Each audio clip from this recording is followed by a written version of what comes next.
حضرت عمر نے کبھی کوئی خواہش نہیں کی۔ ایک دن مچھلی کھانے کو دل چاہا تو اپنے غلام یوکا سے اظہار فرمایا۔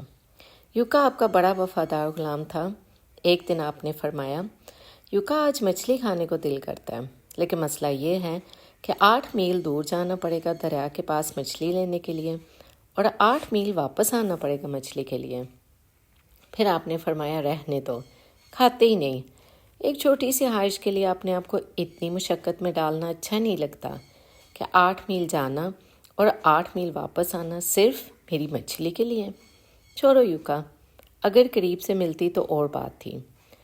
غلام کہتا ہے، میں کئی سالوں سے آپ کا خادم تھا، لیکن کبھی آپ نے کوئی خواہش کی ہی نہیں، اور آج جب آپ نے خواہش کی تو میں نے دل میں خیال کیا کہ حضرت عمر فاروق نے پہلی مرتبہ خواہش کی ہے اور میں اسے پوری نہ کروں۔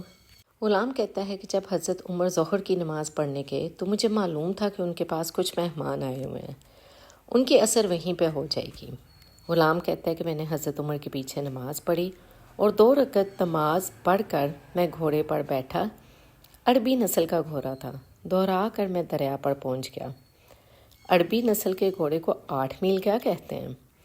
وہاں پہنچ کر میں نے ایک ٹوکرا مچھلی کا خریدا اور حضرت عمر کی عصر کی نماز ہونے سے پہلے میں واپس بھی آ گیا، اور گھوڑے کو میں نے ٹھنڈی چھاؤں میں باندھ دیا تاکہ اس کا جو پسینہ آیا ہوا ہے وہ خشک ہو جائے اور کہیں حضرت عمر فاروق دیکھ نہ لیں۔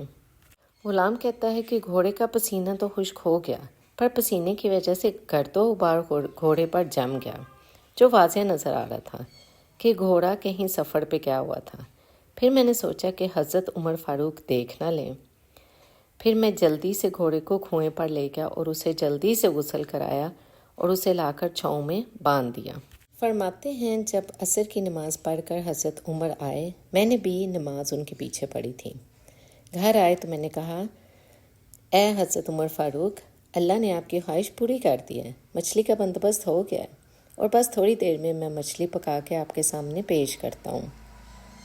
غلام کہتا ہے، میں نے یہ الفاظ کہے تو جناب حضرت عمر فاروق اٹھے اور گھوڑے کے پاس چلے گئے اور گھوڑے کی پشت پر ہاتھ پھیرا، اس کی ٹانگوں پر ہاتھ پھیرا اور پھر اس کے کانوں کے پاس گئے اور گھوڑے کا پھر ایک کان اٹھایا اور کہنے لگے، یوکا، تم نے سارا گھوڑا تو دھو دیا، لیکن کانوں کے پیچھے سے پسینہ صاف نظر آ رہا ہے، تجھے یہ پسینہ صاف کرنا یاد نہیں رہا؟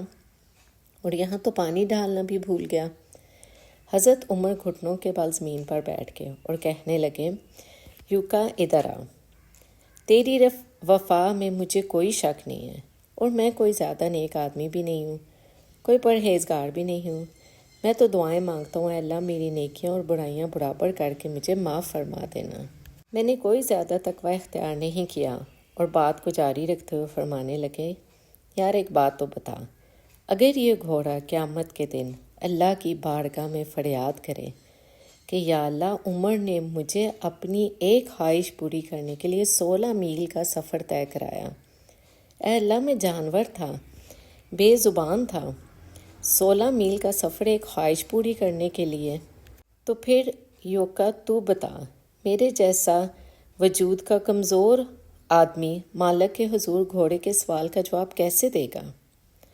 یوکا کہتا ہے کہ میں اپنے باپ کے فوت ہونے پر اتنا نہیں رویا تھا جتنا آج رویا تھا، اور میں تڑپ اٹھا کہ حضرت عمر کی یہ سوچ۔